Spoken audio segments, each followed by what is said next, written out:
Hey guys, this is KillerRob speaking, and in today's little dev update we have to talk about two things. First of all, the current patch situation for the public build. We did have some troubles, or some of you did have troubles with not being able to build cars or engines at all. And we are currently patching the game. And right now, when you see that video, that patch should already be out. We are going to time it that way.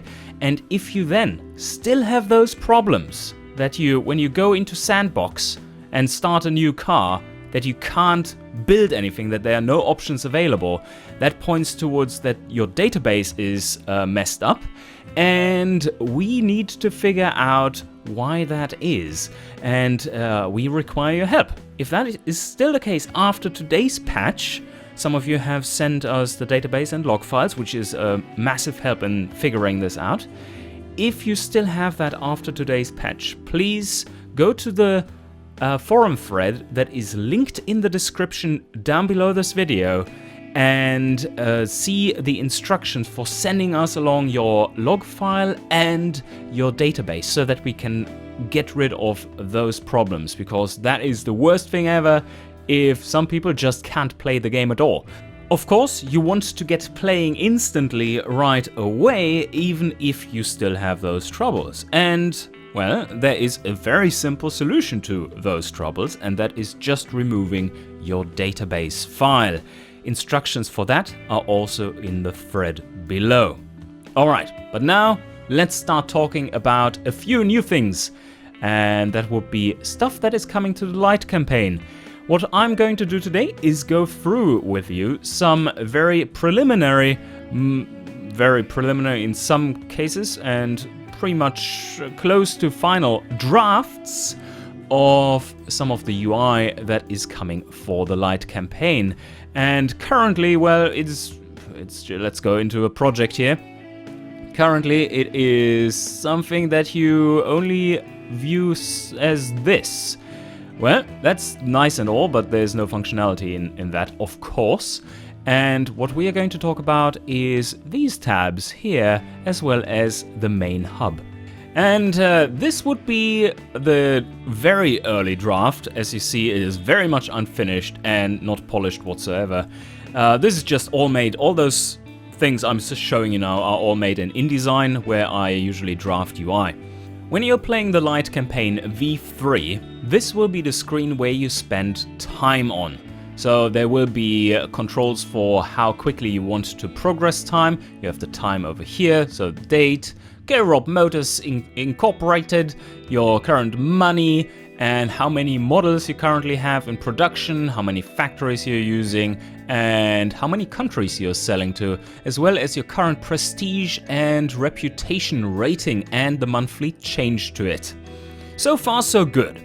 And of course, saving and settings and whatnot. And I think what makes the most sense here, which we didn't provide to you in the Lite Campaign V2, is to have several individual panels which give you a quick overview of various aspects of your company.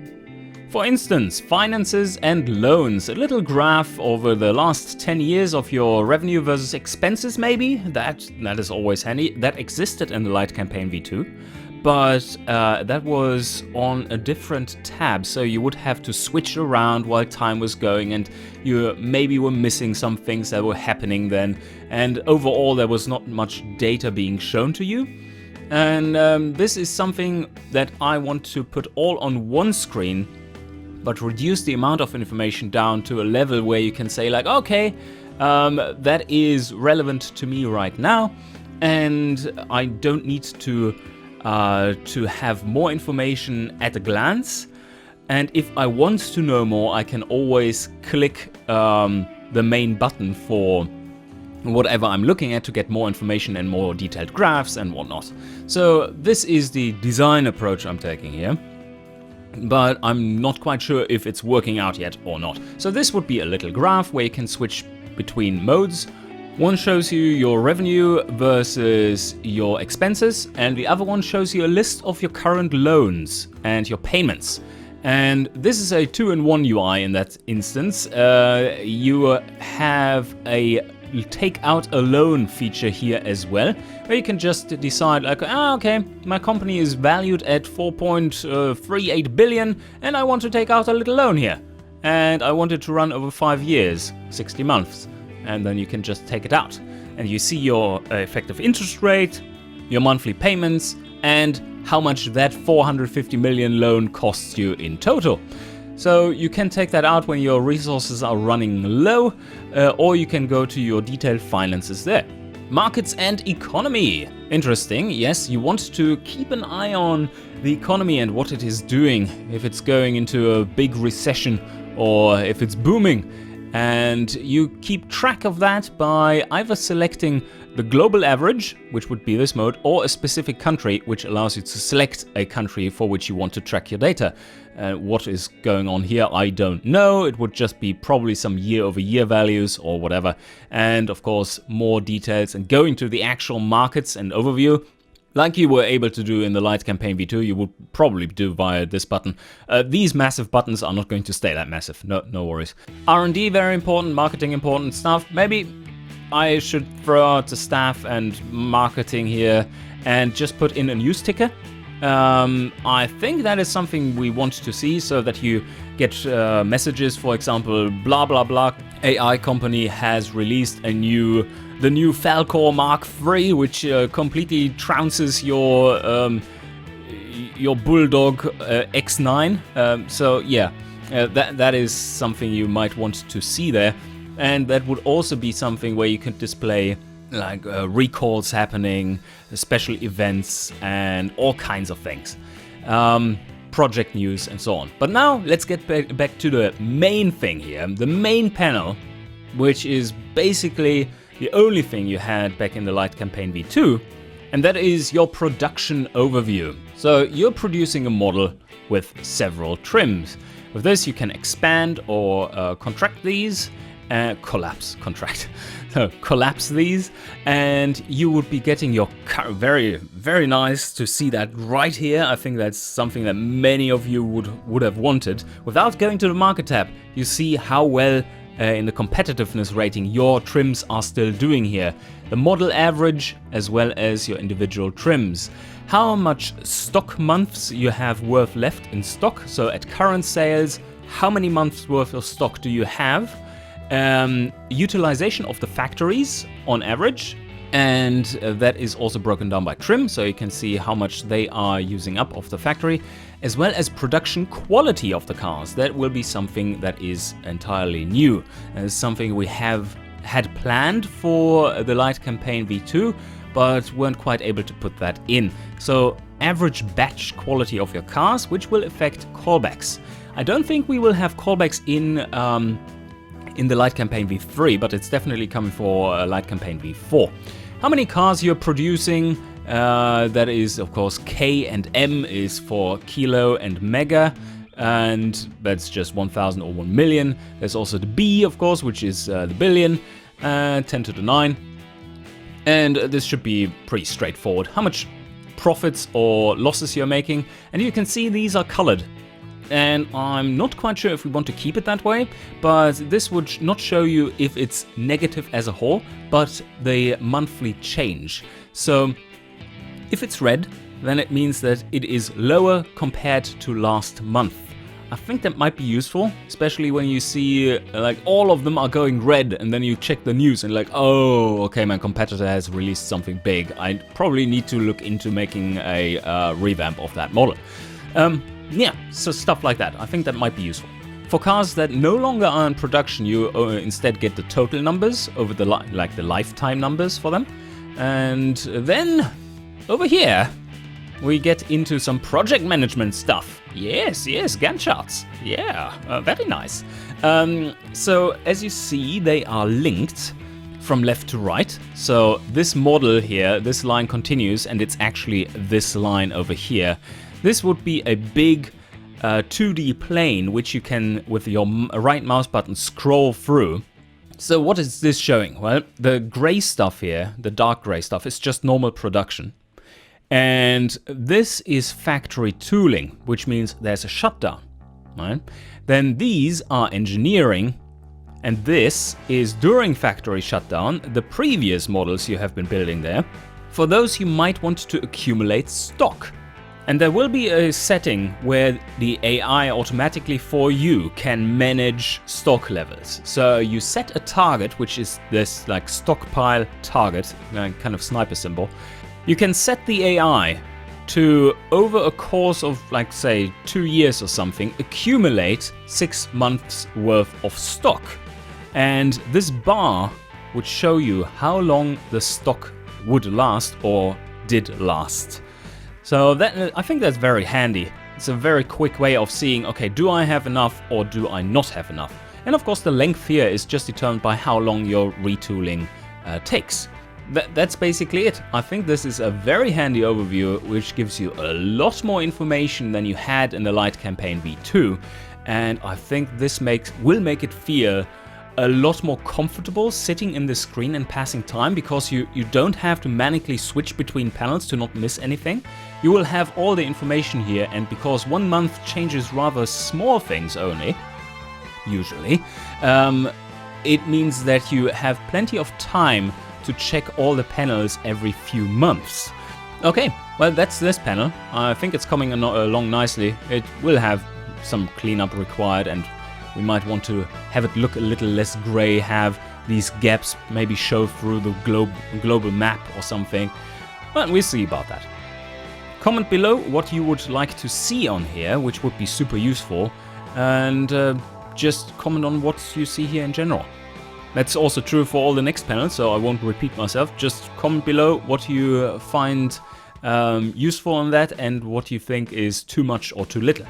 Entirely different topic, but this page would be your factory selection page, where you, out of the existing factories you have, choose factories for your current project.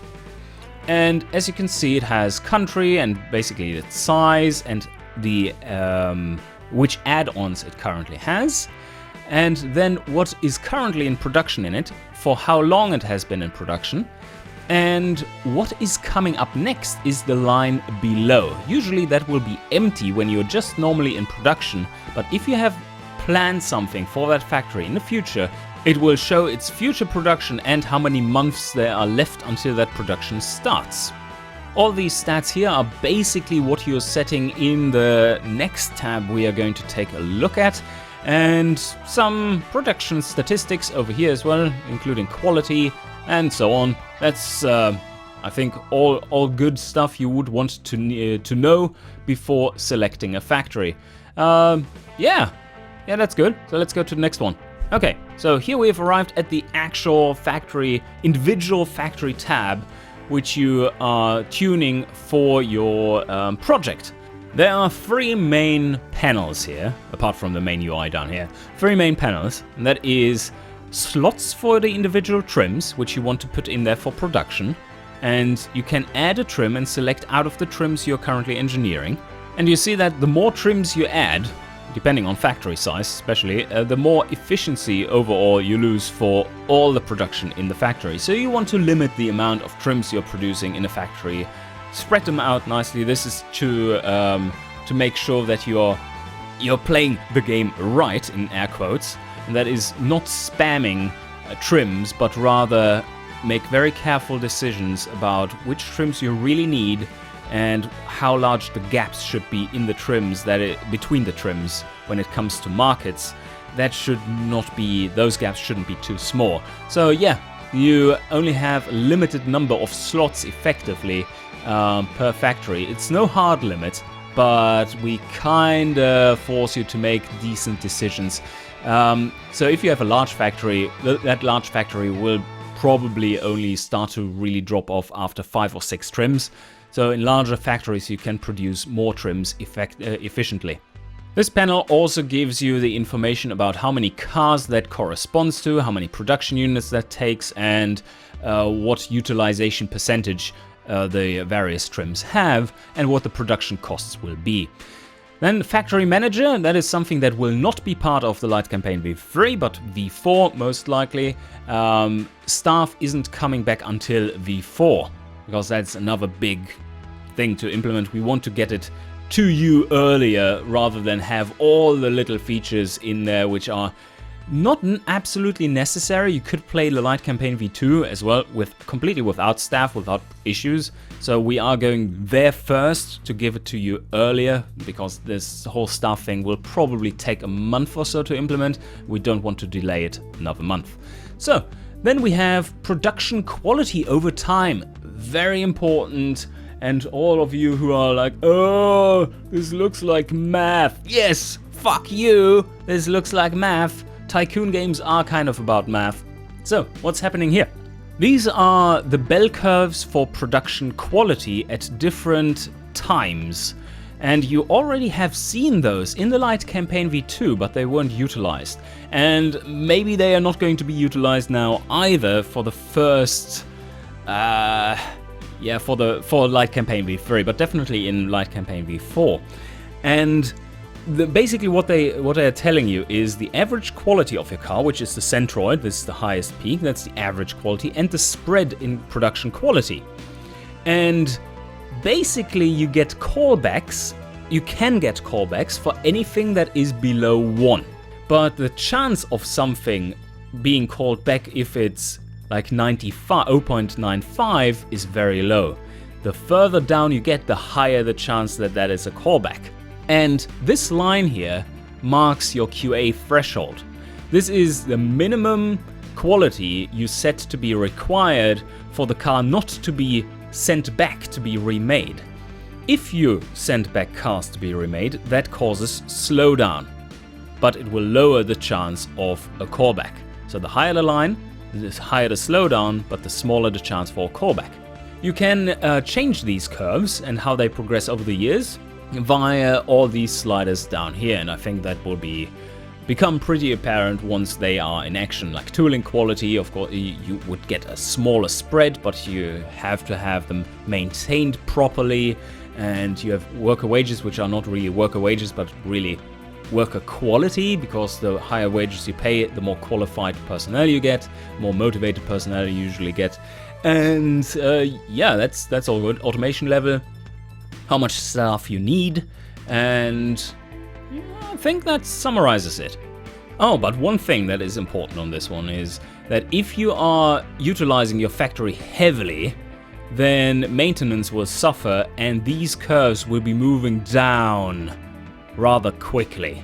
So you want to maybe not run your factories more than 2.5 shifts equivalent, so some kind of utilization of 80%-ish over that would be stretching it, I would say. The next panel after you've set up your factories is the actual engineering, which is really interesting. Yes, okay, so we switched the ordering there. And what you see here is this panel, well, that's your engineering team, which will not be back for Lite Campaign V3, but V4.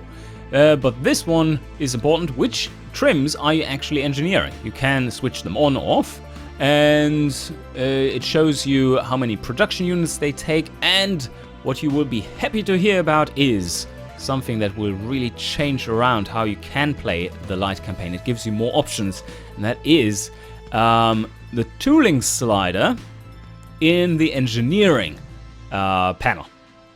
And that slider basically means how much care and planning do your engineers do in order to make this car compatible, or these cars compatible, to mass production. If you're running a garage manufacturer, then of course you're not caring about like super high optimization for, okay, this part is being stanced like this, and we need to have this flow in this direction in order for that part to arrive at the right time there. That's all out of questions. Your engineers don't have to think about that. So what will happen if you pull this down, this slider, is that your production units will increase massively, but your costs and the time it takes to engineer this whole project will go down drastically. So even if you start out in the 80s, let's say, and you don't have all the familiarity, and you just want to be a boutique sports car manufacturer, which produces maybe 1,000 cars a year, well, you can do that now, because you can just pull that slider down you will have to have pretty qualified personnel in order to pull that production off. And yeah, you just produce 1,000 cars per year anyway, it doesn't matter. So you don't have those massive costs for your automation going, which is great. And then this slider will also be new. Process. This slider will optimize for material use. It's very boring to optimize material use to your engineers, and they will get less happy the more you require them to optimize, like, oh no, Wilhelm, you wasted another gram. This is not acceptable. Yes, that is basically this slider. And that will lower your material costs per car, but it will cause your engineers to use much more time for the project. And well, yeah, that's it doesn't make them happy, like I said. Reliability, funding, and pressure. Those sliders are still the same from before, and you all know about them. This is the engineering overview with some general stats for your engineering project, and this is for the trims only. This would be the summary, how much you pay in each category in month. So you see easily which category you're spending most time in, and you can go back and maybe switch around some quality slider abuse or something. And then we have this page, this sign-off page. Many have pointed out, oh, this is too busy. Yes, I agree. This is way too busy. This is actually not the final draft of it, but yeah, it's getting a little closer. So basically this will be one big box instead of having all the delimiters in between and stuff. So that makes it a little less busy, but still it's so valuable information. But let's go through every sub panel in here and explain what it does. So basically, factory setup, a basic overview of how your factories are set up, what their efficiency is, what the production quality will be, the equivalent shift count or utilization. I think we're not going to use shift count. So size, how many trims you're producing in that factory, utilization, how many cars you're going to make per month, and the overall factory efficiency with that setup, overall production quality, and what the worst flag is by one of those trims. This one would be a yellow flag, which is marking limited production. In this case, the small one factory has even a model in it, or not a model, it's all the same model, has trim in it, which has a no mass production flag. Down here you have a quick list of all the trims you're currently developing with this facelift. And all this is all in the context of one facelift. And that might be the first facelift or a facelift further down the line. And here you see how many cars of each type you're going to be producing per month and how many factories those are built in. Then next panel we are going to, from the factory setup, we are going to pre-production. Very important. So we have the various costs. This is engineering costs for cars and for engines, factory tooling costs for cars and engines, factory build costs for cars and engines, the overall sum, and divided by the number of months it takes. So this number is how much you're going to pay over the 38 months this project takes as a whole. This is a bar graph which shows you the timing of everything you've set up. And blue is for car, red is for engine. And you see here, this is engineering. You see that the engineering time for the engines, the worst case is 33 months. Some other engines in there might be shorter because you might be using several different engine families. That is of course all allowed. So 33 months versus 38 months. Of course you're going to start engineering right now, and then, well, these just finish a little earlier. Factory tooling is waiting until the very last second to start because you want to run your productions until the very end so that once everything is done, it instantly can go into production. And that's why these numbers are negative down here. That is minus 15 months from the end date. So you take the end date, subtract 15 months, and you get to here. That is where tooling will start. And of course, this is the end date, this is the start date of the project. Same goes for the engine factories, and in this example, they take 20 months to tool, so yep, that takes, or tool and build. So that is probably down to this one, which is being upgraded or something. And yeah, you see pretty exactly, okay, I could optimize this one a little bit more to take longer. So maybe you want to go back into engineering and squeeze out a little bit extra reliability for one of those engines so that you can bring this one up without delaying anything in the main project. After pre-production comes production. So here you have a base overview with lots of different graphs, so there would be modes up here. And among other things, these graphs might show you expected forecasted competitiveness over the years, the number of the utilization of the factories, the prognosticated sales and potential sales, like if your factory is too small but you could sell more, your running costs and the average car quality all over the years. Might be good graphs to have. And then the various production costs, and those are mainly material costs and labor costs. So you can track those, and then you see how much a car on average will cost you to produce. But also very importantly, well, you have 1 month of production before you actually sell those cars, and that might kick you in the nuts, because that's 225 million in this example, which would be very high. You need to stomach that cost too. So that is 1 month worth of expenses without sales. All right, next panel. This one is, I think, fantastic, and the one most will complain about before they understand what it does. This is a powerful tool. Okay, this is basically a forecast to see how your car will be doing with the currently set sales price and margins. What this calculation assumes is a constant drop in competitiveness for every single car you sell, for every single trim you are going to sell. And it will calculate with the current market minus X percent down the line. 1 year, 3 years, 5 years, 7 years, 9 years, or when you tick this, 1 year, 2 years, 3 years, 4 years, 5 years.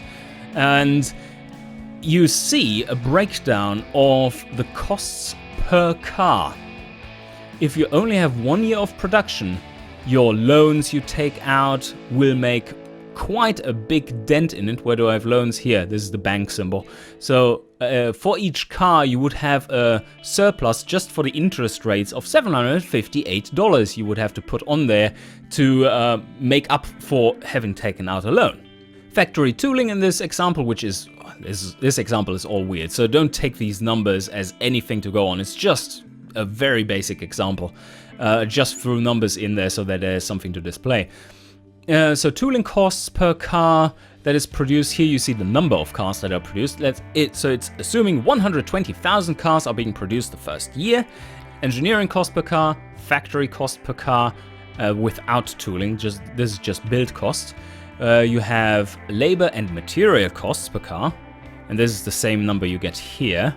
And tooling cost, interests payments, sales price, so this is a positive, sales price of the car, and the effective margin when you just take into account this here, the labor and material costs. So the effective margin here is 3.9k times 120k, but overall you still end up at a massive loss because you had all those extra figures in here, right? And that's all good. What you want to see with this table is, where do you get to break even? How many years worth of production do you have to run in order to break even with that project? So extremely important to make sure to have this table and some kind of clue what you're getting into with the forecast you're doing. And the best part about this is you can change the forecast. So there are 3 buttons each here, and no, this is not a value, this is a button. You probably have to change the icons on here. So this is the economy overall. If the economy is staying where it is right now, how would these sales and these figures change? Let's say we have a positive outlook on the economy. Then we click this button here and you will see the values change. Maybe we are able to keep the margins a little bit higher, sell for a little bit higher price, and thus break even a little earlier. Or you're expecting the economy to go down further. Well, you hit this button and you have a forecast for that. The same thing goes for your competitors. If you assume that your competitors are going to be stronger than they have been over the past few years, then you hit this button. If you think they are going to be weaker or probably they're just producing trash right now, then well, yeah, you hit the minus button and see how well you're doing with weaker competition. Next up is the financing button. Okay, so you can't take out, here's not take out loan button, but this would be the sign off. So for this project itself, you can take out a loan. And as you've seen, this seems familiar, right? We have seen these exact examples before. This is your current company valuation. This is your credit score. This is the current country interest rates where your HQ resides. And this is the effective interest. So this is the base interest rate, basically. This is the interest rate you are going to pay for this kind of loan at your credit score with this company valuation. And these are the payments per month. And this is the overall sum you will have to pay back over those 60 months. Then last but not least, down here you have a scrollable list of the various trims you are going to produce with the various production warning flags on there. And when you hover over these, you will be getting a breakdown about the car, basically a quick summary of the car with its stats and whatever is useful there. So this is just to make sure that you're signing off on the correct project, that you haven't left out a trim which you really wanted to produce. Then you have a final warning. Like all the warnings from engineering, from designing the various trims, all goes in here. Maybe there's this warning that you forgot that there's the leaded ban coming, and that might go in here. Very useful stuff, probably, if we add lots of warnings for various issues with engineering and factories and whatnot. And then the final big sign-off button to sign off the project. And the project means the facelift. It can be, like I said, it can be a new model with new trims, or it can be a facelift of an existing model. But for every facelift, you will have to go through one of those whole processes and then finally sign off here. And then we are back. That would bring you back, that sign off, to the overview page where you can now see your new model being in here with its Gantt chartiness, where this has all been laid out, where your engineering and retooling is, and where you can set up a production surplus so that you can fill the gap for sales. And I think this was enough blabbering from me. I hope you hardcore campaign players enjoyed that little overview, and please comment down below what could be done better, where information is missing, and so on. I'm really looking forward to your comments. I hope you enjoyed, and see you guys next time.